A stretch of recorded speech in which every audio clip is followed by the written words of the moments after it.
Welcome to Tales from the African Horizon.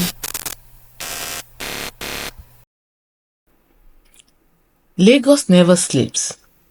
It roars, it grinds, and for Chukwudi, it suffocated. In the heart of Lagos, amidst the chaos of honking cars and the rush of survival, there lived a man named Chukwudi. In the crowded Ajegunle neighborhood, he lived with his wife, Amaka, and their 5 children in one-bedroom apartment that smelled of kerosene and struggle. The walls had cracks, the roof leaked when it rained, and the single bulb flickered like it too was tired of suffering. He was a husband and father of 5, but life had not been kind to him. Every day, from dawn till dusk, his lips dripped with complaints, curses, and negativity. But what made their home even darker was Chukwudi's words. This life is useless. We will never make it. Poverty is our destiny. These words rang through their homes like a curse. The children rarely smiled. Amaka worked hard selling akara by the roadside, but even her little business never seemed to grow. Every day, Chukwudi returned from his struggling job, angry at the world, and poured more negativity into his home. One evening, after another day of barely making ends meet, Amaka approached him. "Chukwudi, must you always say such things?" she asked, tired. And he replied, "What do you want me to say? That we are rich? Look around, woman. Nothing will ever change." His youngest daughter, Ada, clung to her mother's wrapper. "Daddy, we will always be poor?" Chukwudi sighed deeply, then muttered, "Yes, my daughter. This family will never know good things." At that moment, the universe agreed. The next morning, Chukwudi rushed to the bus stop, already late for work. His face was hard, his heart heavier than the overpacked downfall buses that zoomed past. Then, a nearly empty bus pulled up. Only one passenger sat at the back. His first instinct was to avoid it. Lagos buses were never empty unless something was wrong. But he was out of options. He climbed in. The driver, an elderly man with tired eyes, focused on the road, slowing down at every stop to pick up passengers. Chukwudi, already frustrated, blurted out, "Driver, are you blind?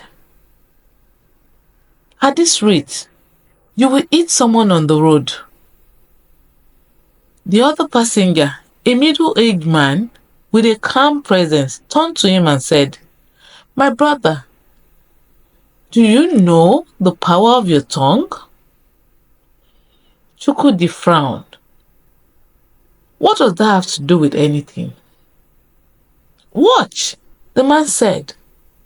As if on a cue, a pedestrian suddenly stepped onto the road.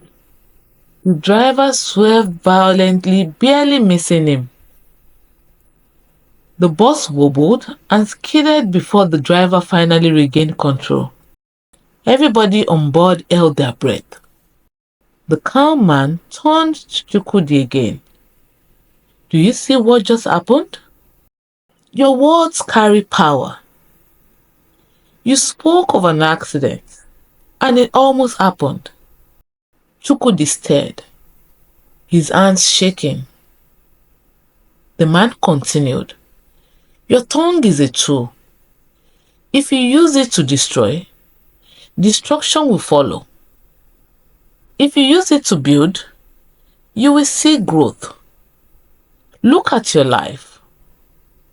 Are you not always speaking of poverty? Chukwudi swallowed hard. As he reached his bus stop, he stepped down and turned to the man. Thank you. For the first time in years, he thought deeply about his words. That night, as he laid beside Amaka, he whispered, maybe we can still have a better life. His wife turned, surprised. The next morning, as he got up, instead of complaining, he tried something different. Today will be a good day, he said under his breath. His children stared at him. They were used to hearing curses first thing in the morning. Later that day, he went to work and fought every urge to insult customers. When a man stepped on his foot, instead of lashing out, he breathed in and said, it's okay. It wasn't easy. Sometimes anger took over, and he found himself spitting old curses. But little by little, he corrected himself. At home, he started saying, God will provide for us. When his children failed in school, he told them, you will do better next time.